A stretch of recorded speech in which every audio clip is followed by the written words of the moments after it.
It's been a tough few weeks for the Newcastle Knights and the record books don't lie. 1 win from 7 matches. Earlier this week it appeared the bad luck was set to continue with injury concerns to 3 players, but at last the Knights have good news to report. Mark Glanville's neck's okay, Robbie Davis has come through and Brand Gooden's starting, so everything's fine.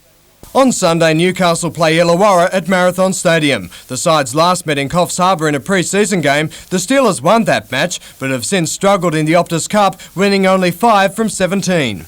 They've absolutely nothing to lose, so they're going to come up here and they're going to move the ball about. They'll play a lot of open football, and we really have got to be ready for them. Sunday's game on NBN at 4 o'clock.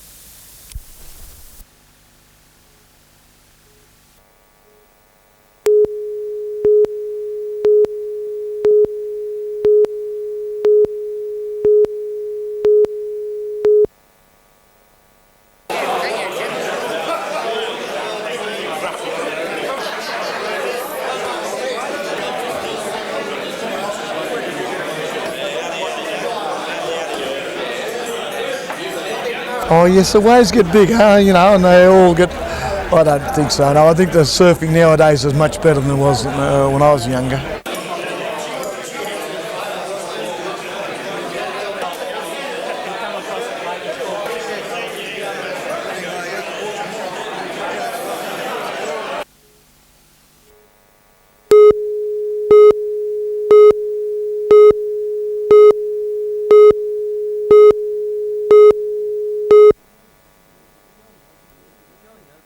Going over the edge of a cliff can be a daunting experience, but for this young group of scouts from Hong Kong, it's all part of the fun.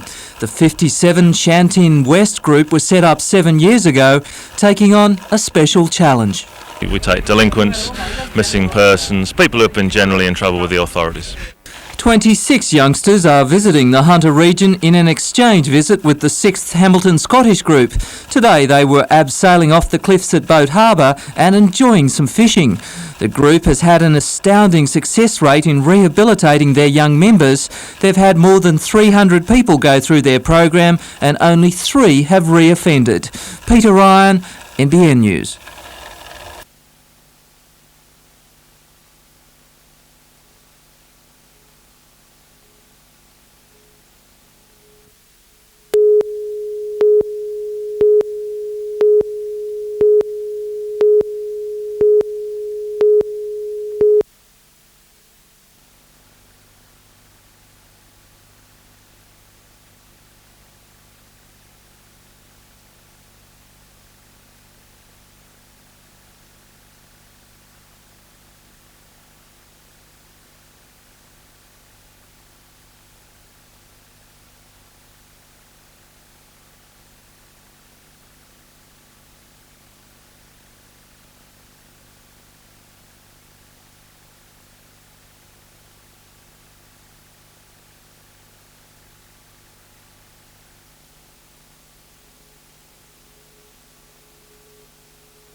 It was a golden moment for Wyong today, our first Olympic medalist in town for a promotional visit, and the reception was overwhelming. Every vantage point was taken as the crowd paid tribute to the gold medalist trap shooter. His near-perfect score won Australia its first gold in Atlanta.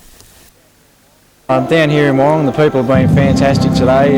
Terrific turnout and a very warm crowd. Looking on, the proud family, they too have been amazed at Australia's unrelenting support. The people are just so great, like they're trying to do so much for Michael. It's just great that they come out and I think they're very proud of him. The medal was hot property, so too the golden signature. Diamond, considered a hometown hero on the Central Coast, he used to shoot in the region. Today's visit is the first in a number of promotional tours.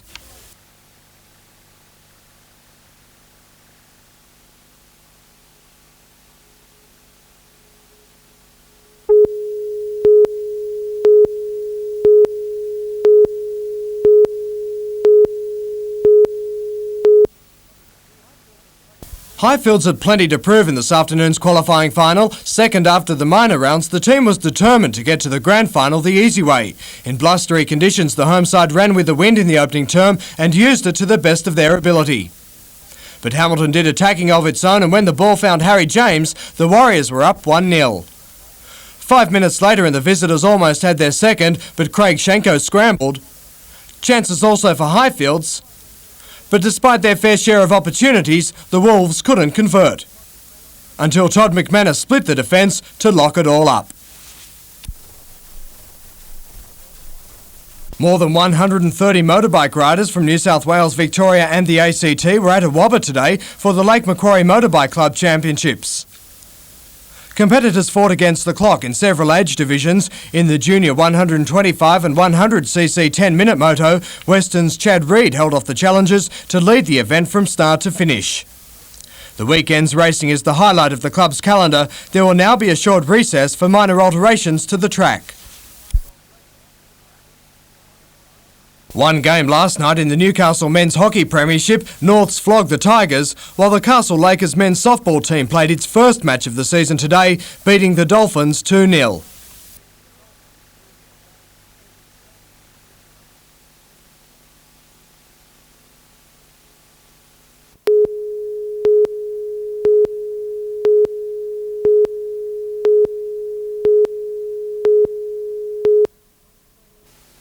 Clean-up crews surveyed the damage this morning after the fire had ripped a black pathway through the Tomaree National Park at Port Stephens. Luxury homes at Fingal Bay had survived, but only just. The flames had come right to their back doors. It got very scared of there for a while. Very, very scared, yeah. We thought it was going to go for sure. The fire began around midday yesterday when strong westerly winds made it almost impossible to control. 17 fire units were called in, including a helicopter to dump water. Investigators believe the fire was deliberately lit. Hours after the Fingal Bay blaze was controlled, another fire mysteriously started up 2 kilometres away at Glover's Hill. We suspect it's arson, which has happened quite a lot of times on that particular country, and it all leads to that as a suspected cause of the fire. A group of koalas survived the flames. The damage was limited to the bush, but with an arsonist still on the loose, locals fear another attack could be more serious. It's almost impossible to fight a fire in there. It makes it very hard and downright dangerous. So that any lunatics going around lighting fires should think twice.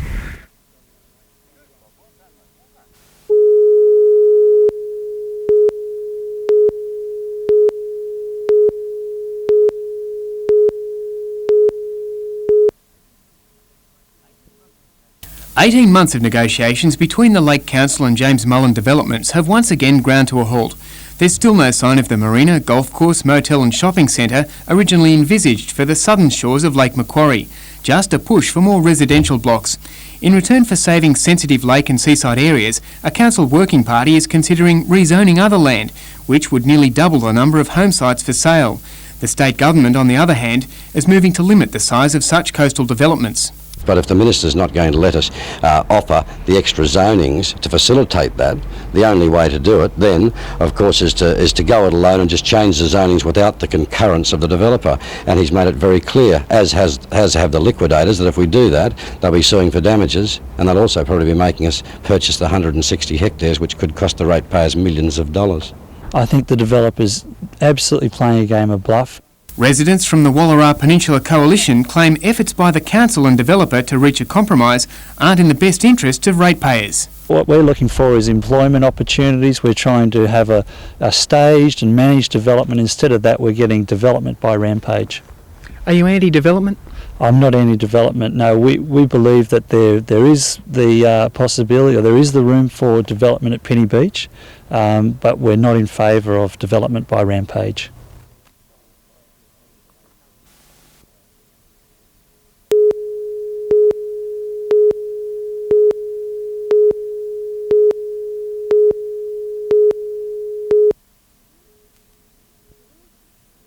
The Rosehill Shiraz, described as a gloriously structured wine with satiny depths, has become one of only 15 wines to be awarded 5 gold stars in the respected Australian and New Zealand Wines Vintages publication.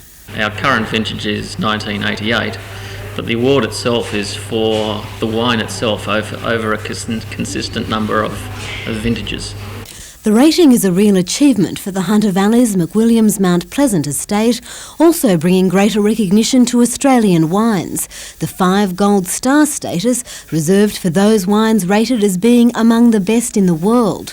The Rosehill Shiraz was chosen over more than 1,200 other wines. The wine itself is a lovely softer style Shiraz with some nice ripe fruit flavour. And the proof, of course, is in the tasting. Emma Ossian, NBN News.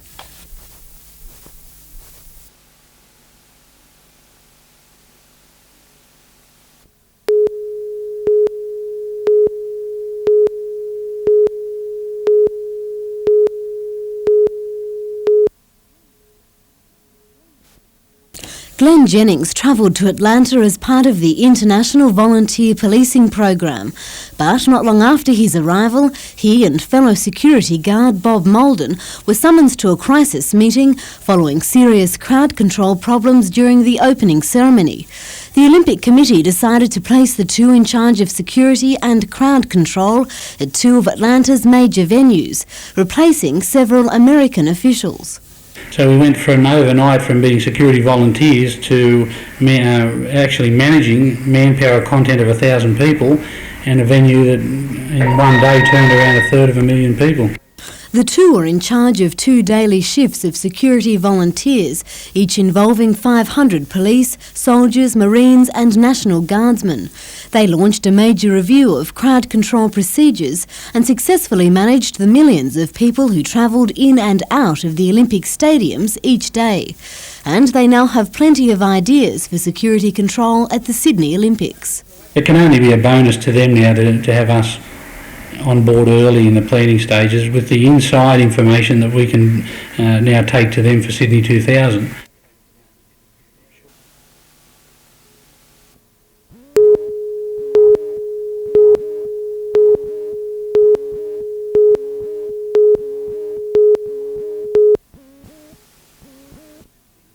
Red noses seem to be a little more prominent each year, and like a bolt from the blue, an old aircraft wearing dazzling red paint nosed its way over a special memorial service held at Merewether Ocean Baths. 212 school children representing the same number of bubs claimed by SIDS in the Hunter formed a guard of honour for parents and families who've had to grapple with the terrible grief of losing a child to the unexplained killer. Red Nose Day has funded over $10 million worth of research in the last 5 years. Unfortunately, while we get closer and closer all the time to the answers, we still haven't found the cause of SIDS. Research has halved the number of little lives lost, but still 5 babies die of SIDS each week around Australia. Setting wreaths afloat, families showed they hadn't forgotten, and representatives from the emergency services promised to do their bit on the 30th of August for Red Nose Day. You can't help looking at other children who would be the same age or remembering your child, especially around birthdays and Christmases and special days. So it continues to be an ongoing thing, and I think SIDS families need continued support, especially around birthdays and anniversaries and those special times.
This is the new face of bus travel in Newcastle.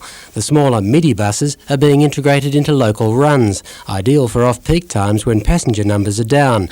Air-conditioned and with a low floor design, they're considered more user-friendly too. Adjustable suspension making access a lot easier for elderly and disabled people.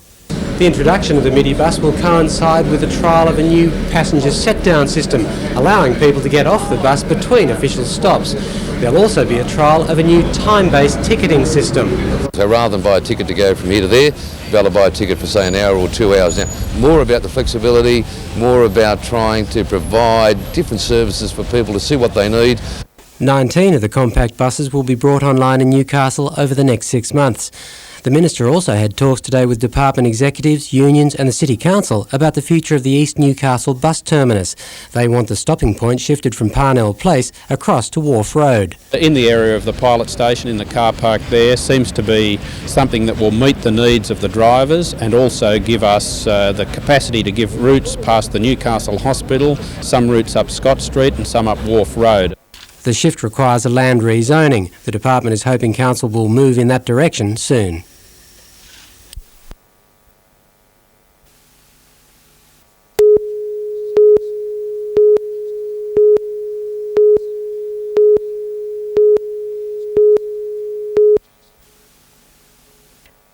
Newcastle University sits on the grounds of the Awabakal people. Here, age-old celebrations of renewal were once performed, and today it seems the tradition continued. The strategy is designed to ensure greater access to employment, training and career development for Aboriginal and Torres Strait Islander people. The strategy is to eventually create 2% of the employment at the university to be available for Aboriginal and Torres Strait Islanders. It's an initiative of Newcastle University, which contributed almost $3 million towards the $4.25 million program. Over the next 5 years, 29 jobs will be offered, ranging from gardening to academic positions. What makes this strategy unique is the focus on establishing cultural awareness in the workplace. We are clearly viable contributors to the community, and I think that this is one way of giving us an opportunity to express the Aboriginal culture to this community itself. 2 trainee landscapers have already been recruited, with the university now looking for a lecturer and gardener.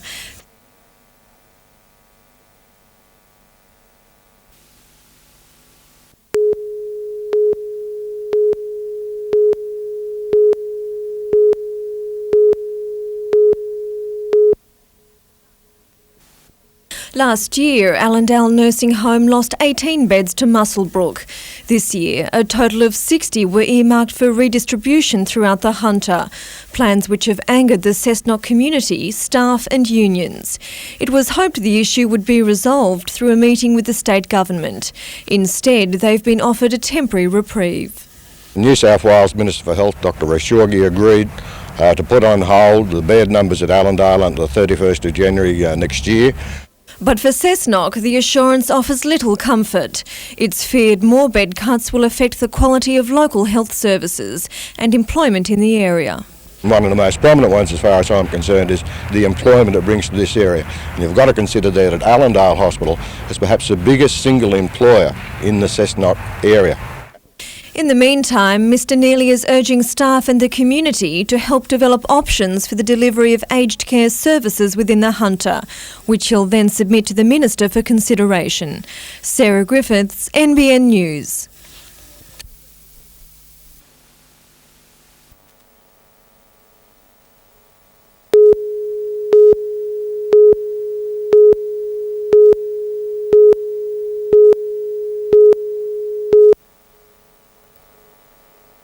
Minor Premiers Western held the NBN Soccer League Minor Premiership Cup high today, but determined to add one more honour to their list, the Bears took to the field and almost immediately found the net. That shot astray, so too the Bears' other first half attempts as the sides went to the break scoreless, but Western finished strongly, winning 2-0. The Warriors will now play Highfields next weekend for the other spot in the grand final after the Wolves were convincing in last night's elimination semi. Highfields beat Deloraine 4-1 with 3 second half goals. Success for Adamstown in its last home game this season. The Rosebuds beat Bonnyrigg 3-0. Newcastle is through to the Inter-District Division 1 Grand Final in netball. Last night the Flyers scored a 3-goal victory over Campbelltown. A great weekend for the Castle Lakers Softball Club. The women flogged the ACT Academy last night, while the men did the same to the Bandits today. And the Barley Raceway revved into life today. The St George Motorcycle Club from Sydney staging a 4-stroke event, and the competition attracted riders from Queensland, Victoria and scores from New South Wales. And hidden beneath the disguise of dust further down the track, the Newcastle Sporting Car Club held its Carnacross meeting. Vehicles of all types raced against the clock, with competitors trying to avoid penalties for hitting circuit tyres.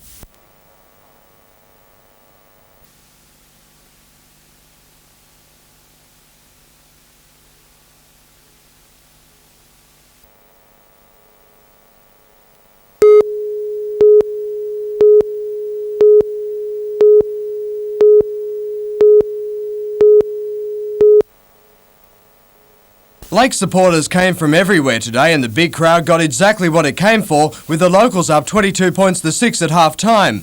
But the Lions did most of the attacking early in the second term, their initial raid thwarted only by a late penalty. But seconds later, Gary Bray broke through, and it was 22 points to 10. David Smith surprised everyone, and it was a 13-point ball game. And with 20 minutes left, the Seagulls put it out of reach when Craig Hibbert found a flying Daniel Lewis. Lakes advanced to next weekend's major semi-final clash with Western Suburbs, while it's now sudden death for Souths. They play Curry on Friday night.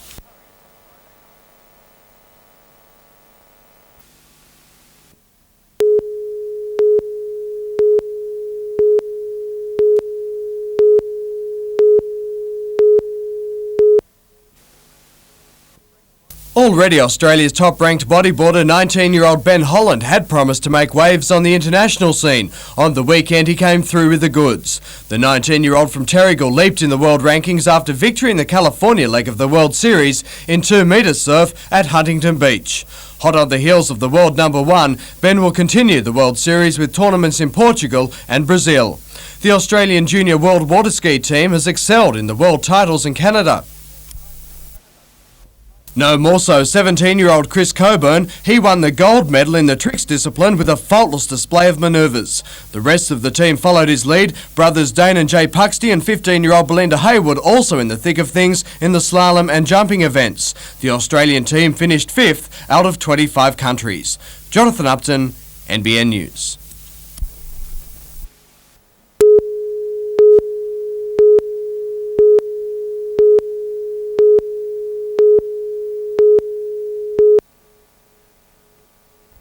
Downtown, people were digging through their pockets for change and bemoaning the reintroduction of meters. I've got to go for a dental appointment, and you just don't know how long you're going to be there. And I think it's shocking. The council probably get himself in a financial situation and then try to get it back from the taxpayers whichever way they can, and this is something that you're forced to do. 1,000 metres now stand guard over the CBD's parking hotspots, such as the courthouse and hospital. Closer to Hunter Street and the shops, new short-stay free parking areas have been set aside. What about the free parking areas that have been put in further down the road? Have you been able to have any luck with those? No. It's just chaotic. And not too much trouble finding a park? No, not today. The paying places bring in about $500,000 to council each year. The council says the money will go toward enhancing the CBD. There's also a grab on for the money generated by fines, which at the moment goes to state revenue. It costs 50 cents an hour in peak zones, less on the edges of the city, and an early bird $2.50 fee will be charged for all day stays in council car parking stations. Yeah, they ought to cut them out of here. I reckon. What have we got? 2 hours?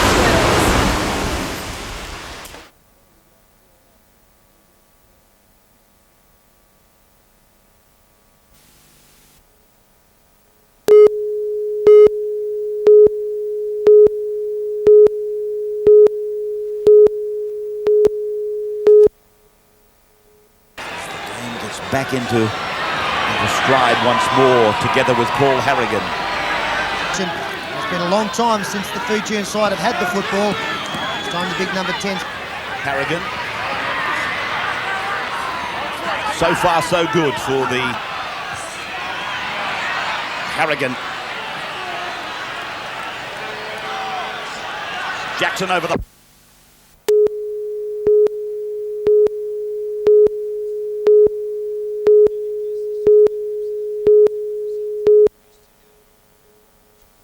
The Player of the Year award is the highest individual honour in the Newcastle Rugby League. Judged by the representative selectors, it honours the season's best and fairest. All will be known on Wednesday night with a tally of the final votes, and while it's the form teams, Wests and Lakes, who have done most of the scoring this year, players from the other sides have also been among the points. To round 13, the Bulldogs' Chris Cole and the Seagulls' David Smith headed the scoring, and the other challengers?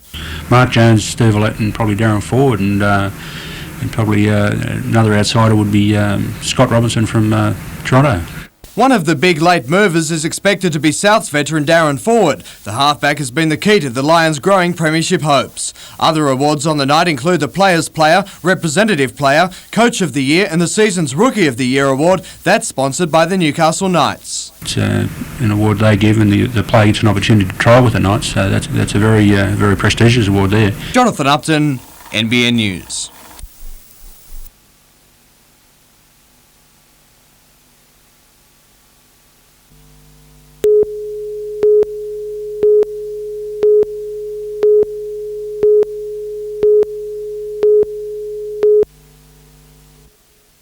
Australia has one of the highest rates of sun-related eye damage in the world, most of which occurs during childhood.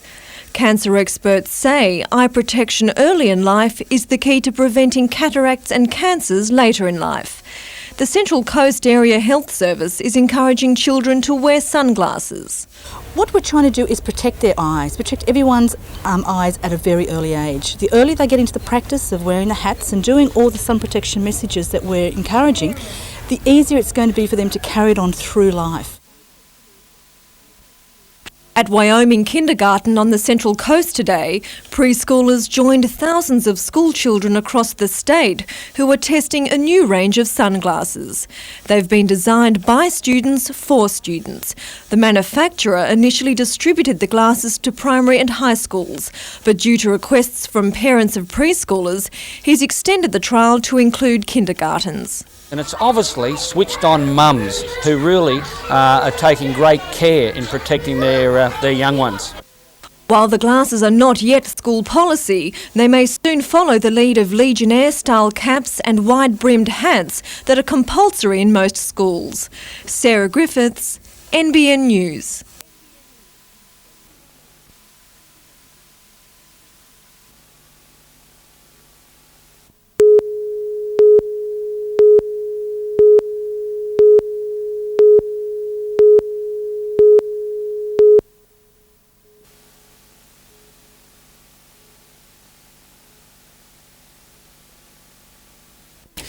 It was a day of colour and activity, with health facilities for children at Rankin Park finally having their own identity.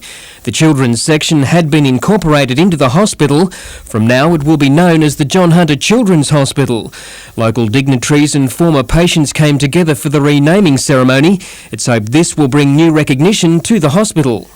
The health department's recognised it, the people who work in the hospital have recognised it, and now it's a chance for the people of Newcastle to recognise that they have their own children's hospital. It's also hoped it will attract fundraising dollars and generous allocations from government. And the Children's Hospital will soon have a unique first. It will soon be integrated with specialist community children's services. This is, as I say, is unique in Australia. It's the only teaching hospital that will be integrated with the community paediatrics. So it's very exciting. We're having a great time over the next month or so. Meanwhile, the world's largest hanging mobile was also unveiled in the hospital grounds. The giant mobile was put together with the help of thousands of Hunter school children. Blake Doyle, NBN News.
Newcastle Falcon player Scott McGregor is a man with nerve. In a brush with the law this morning, he scalped the head of Sergeant Alan Walker. It was all for charity, though, as part of the Cropper Cop charity campaign. With a full head of hair, a nervous sergeant took the seat.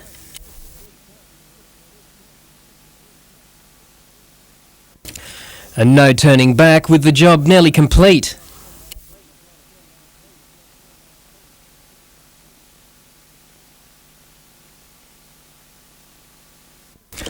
Within minutes, the licensing locks were lopped, revealing a shining chrome dome.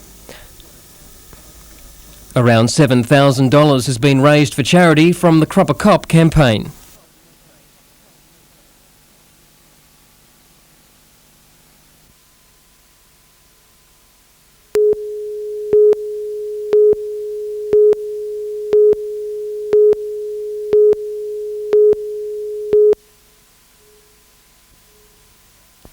The Lovedale unit from Cessnock looks like any other bushfire brigade.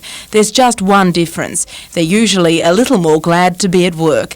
And there's a good reason for that. It gets them out of jail. These firemen are also low security prisoners and guards at the Cessnock Correctional Centre.